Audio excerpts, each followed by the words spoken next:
The first stars that humanity reached were silent. They hung in the void like jewels, glittering coldly, untouched and unspoiled.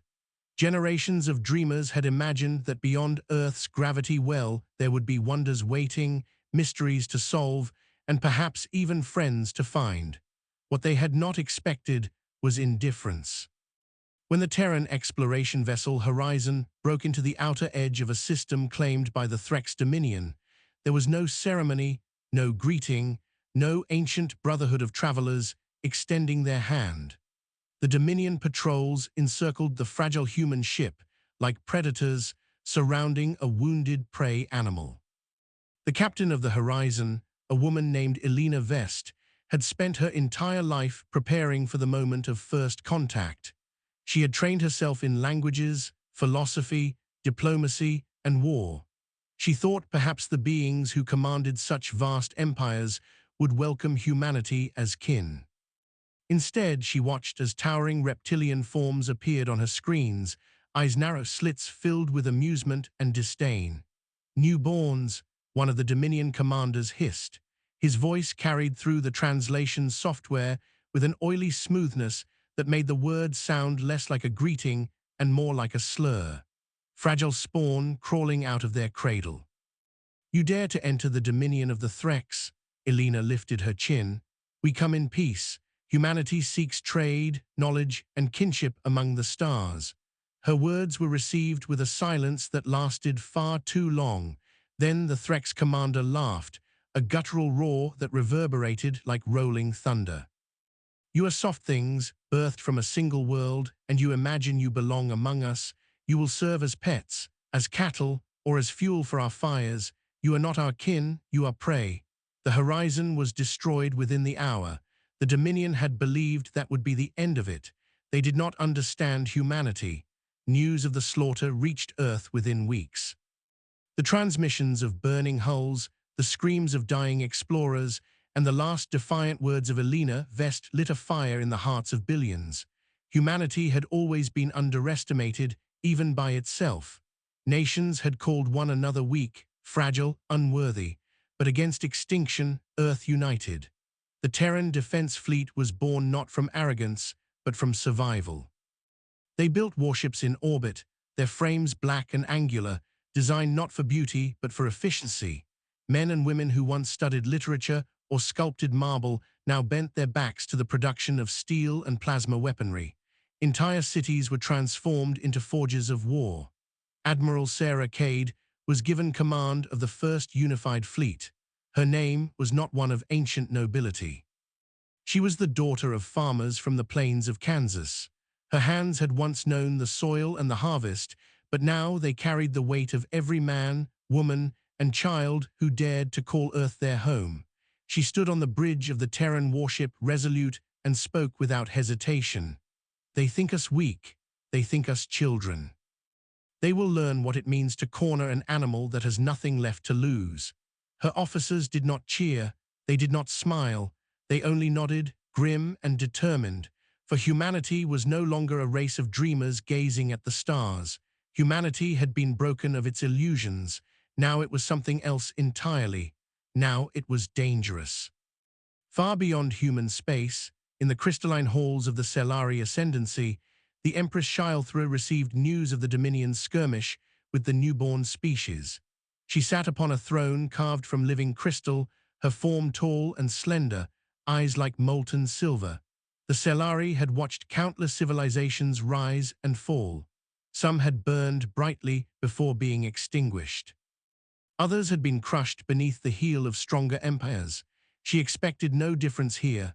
"Humans," she murmured, tasting the word as though it were foreign wine. "A young species, fragile and untested. The Dominion has crushed them already." Her advisor bowed low. "Yes, great Empress. The first of their ships was destroyed, and their homeworld has begun to prepare for war.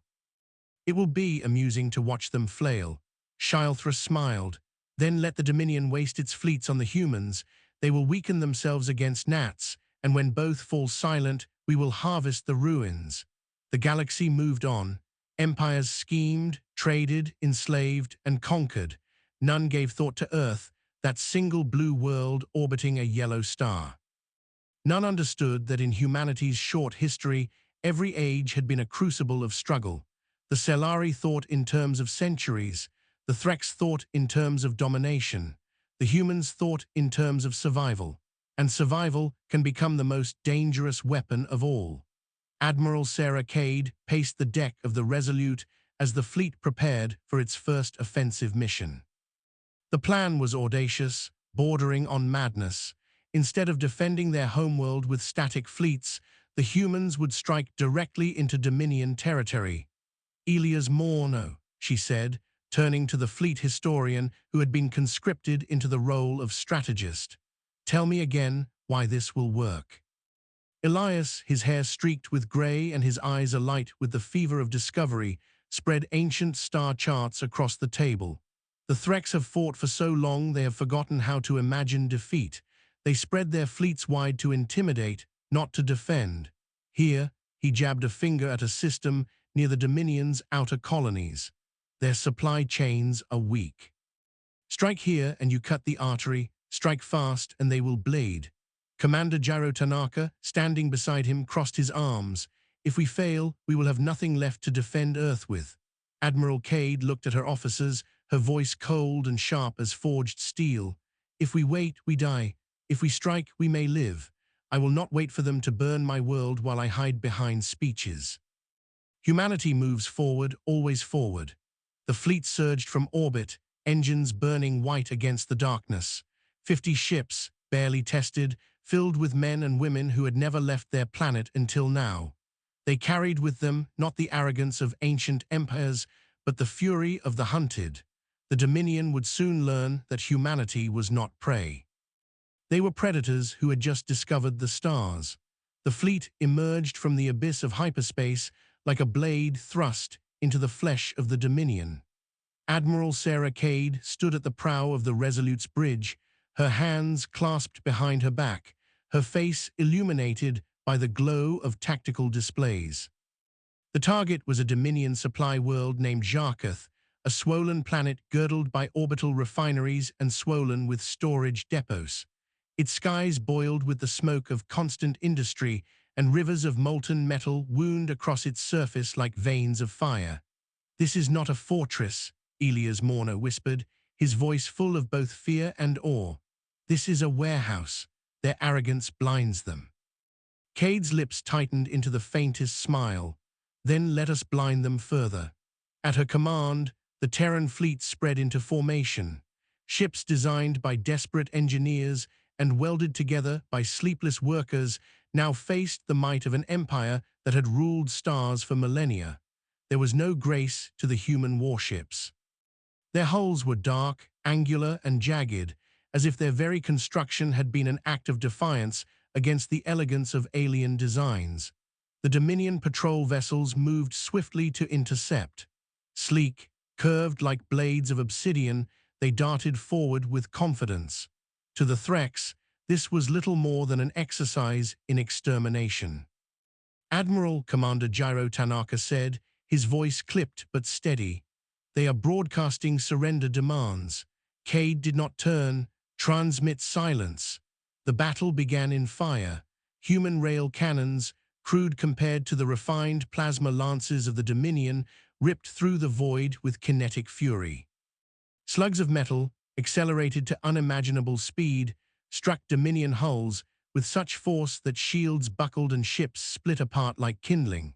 The Threx responded with contemptuous blasts of energy, arcs of burning plasma that seared through human armor and left molten scars across steel hulls.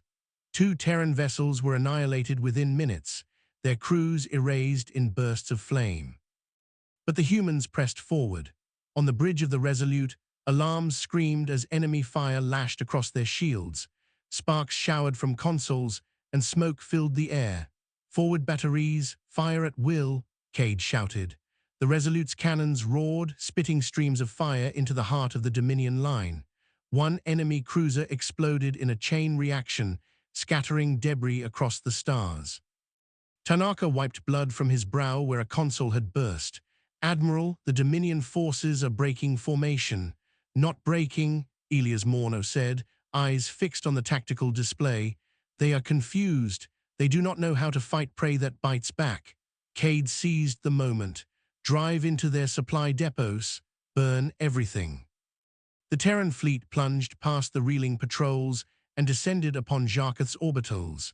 Refineries erupted as rail slugs tore through their cores.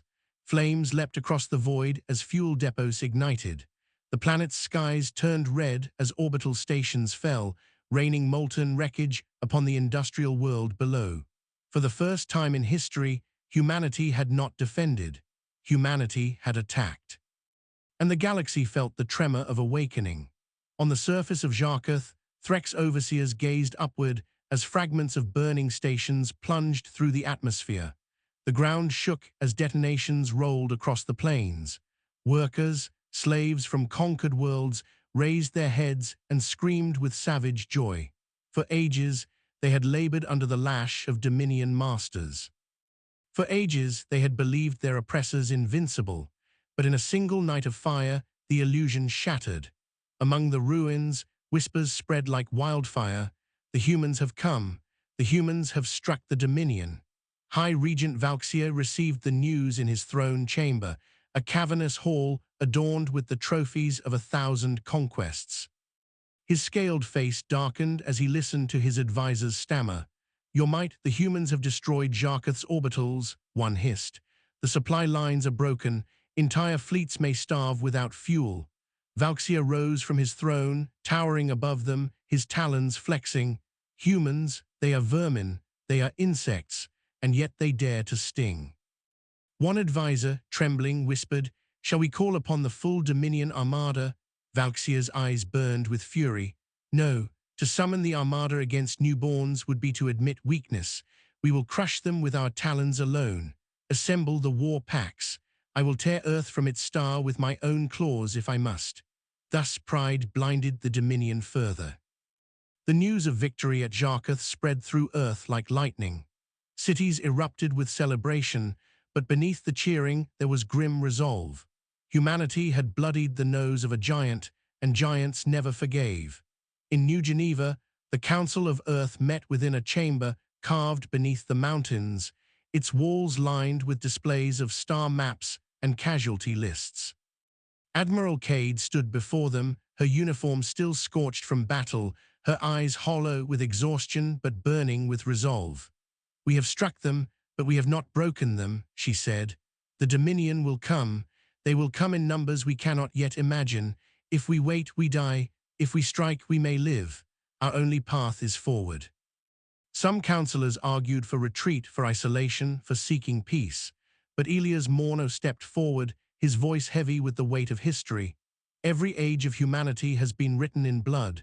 We survived ice and fire. We survived famine and plague. We survived empires that sought to chain us. We survived ourselves. And when we stand upon the brink of extinction, we do not surrender, we endure. That is our way, that is why we will win." The chamber fell silent. Then the council voted. The war would continue. Humanity would not bend. Factories roared to life across Earth and its colonies. Starship frames rose from orbital docks like titans awakening.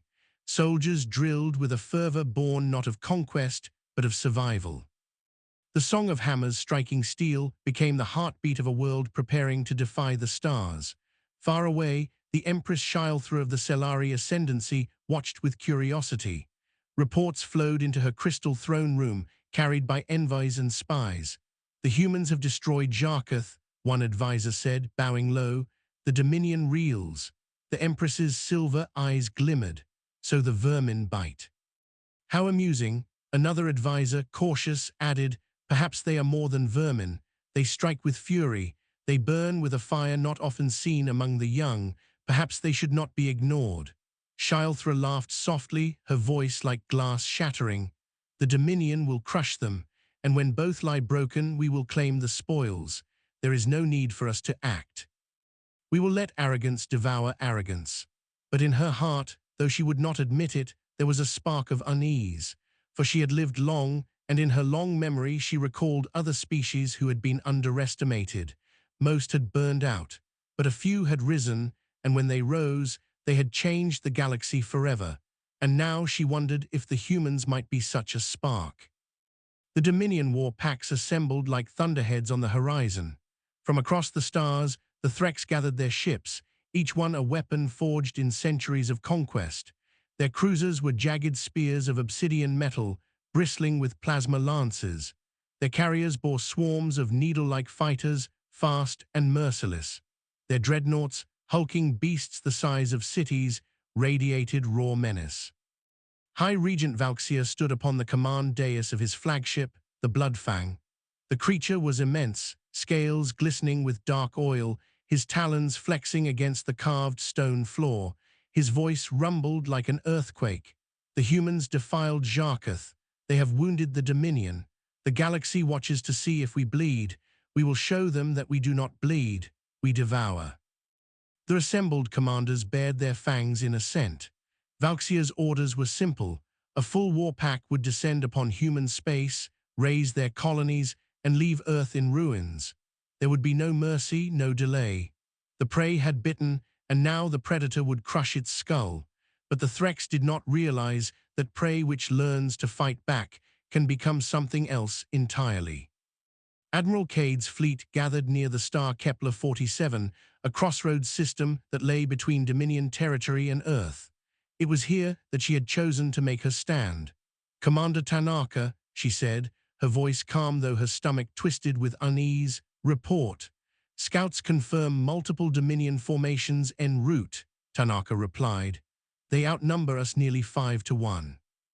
Elias Morno, hunched over his maps, spoke in a voice that shook with both fear and conviction.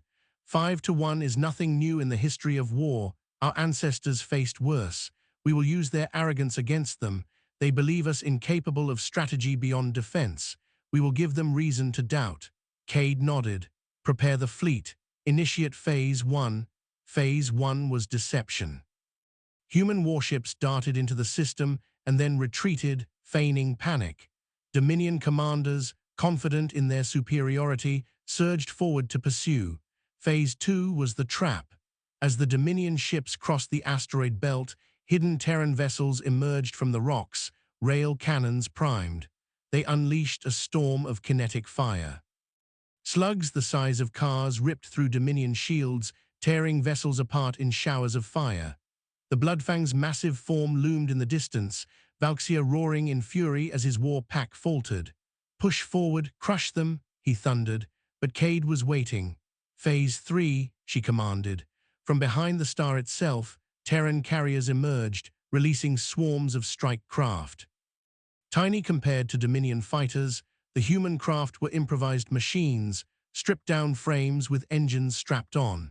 Yet they swarmed with suicidal courage, ramming enemy craft, planting explosives against hulls, diving into carrier bays before detonating.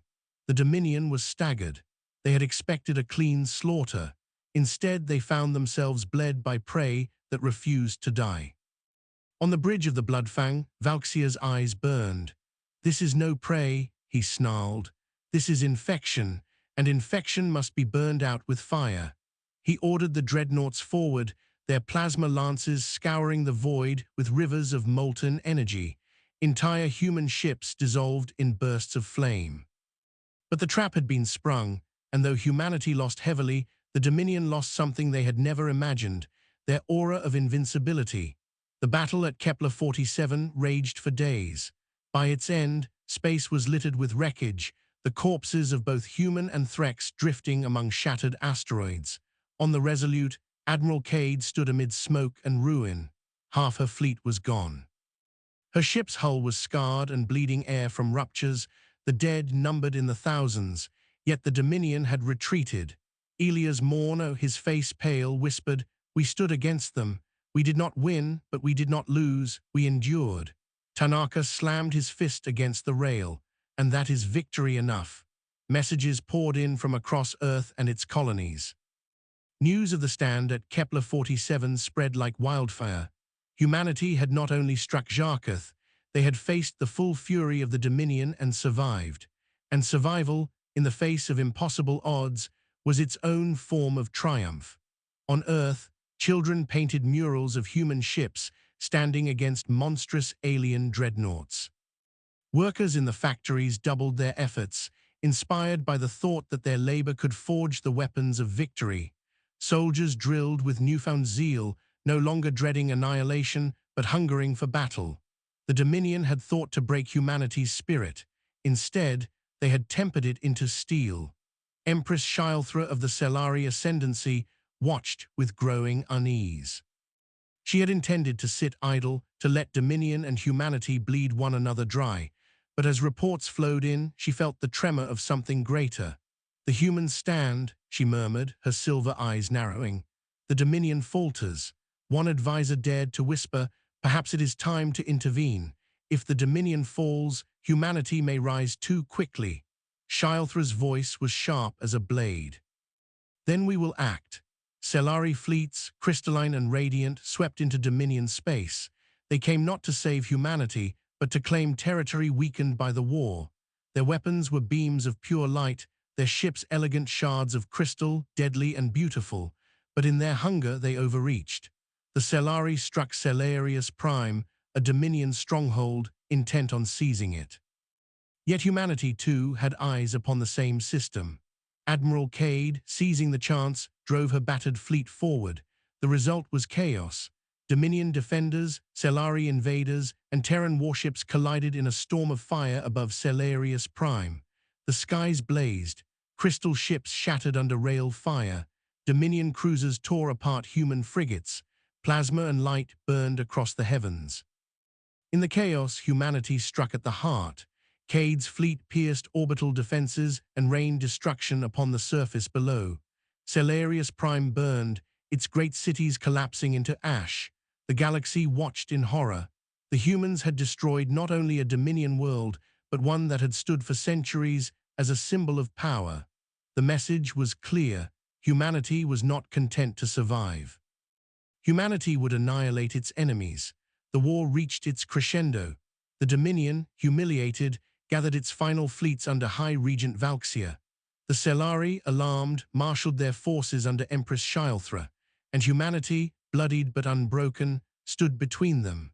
The final battle raged at the edge of the Perseus Arm, where a dying star cast its crimson glow upon fleets beyond counting.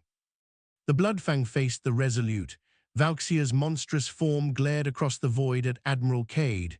"You are nothing," he snarled across open channels. "A single world dares to challenge empires. I will scatter your ashes across the stars." Cade's reply was cold and steady. "We are humanity. We do not scatter, we burn." The fleets clashed. Plasma lances lit the void. Crystal beams shattered ships into shards of molten glass. Rail cannons thundered, ripping apart dreadnoughts. Strike craft swarmed like furious insects. For hours, the slaughter continued. On the bridge of the Resolute, Cade bled from a wound on her temple, but she stood unshaken. "All batteries, target the Bloodfang. Focus fire." The Dominion flagship roared under the impact of human cannons. Its shields collapsed, its hull cracked, yet still it fought, Valxia howling defiance until the end. A final volley struck the Bloodfang's heart. The great ship exploded, a sun of fire consuming itself. Across the field, Selari forces faltered. Without Dominion strength to balance them, their lines broke. The Terran fleet, though shattered, pressed forward with merciless resolve. Crystal ships dissolved into shards under human guns. When the smoke cleared, silence fell. The Dominion was broken, the Selari were crippled, and humanity, scarred but standing, remained. In the aftermath, the galaxy trembled. Where once humans had been dismissed as children, now they were feared as executioners. Empires that had ruled for millennia whispered in dread. Elias Morn, standing beside Cade, spoke softly. "They looked down on us, they called us weak, and now they will never forget us." Cade's gaze swept across the stars, her voice low and resolute. "Let them fear. We are not prey, we are humanity, and we will never kneel." The stars were no longer silent. They echoed with the ashes of arrogance. In the ruins of Celarius Prime, slaves once bound in chains now raised banners of rebellion, whispering the name of humanity as though it were a prayer. On Earth, Children grew beneath skies filled with new constellations of shipyards and orbital cities. They no longer dreamed only of peace. They dreamed of destiny.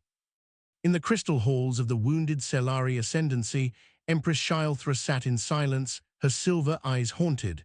She whispered to herself, "We thought them vermin, we thought them weak, and now they will shape the age to come." For in the dark heart of the galaxy, one truth now blazed brighter than any star: humanity endures, humanity rises, humanity conquers.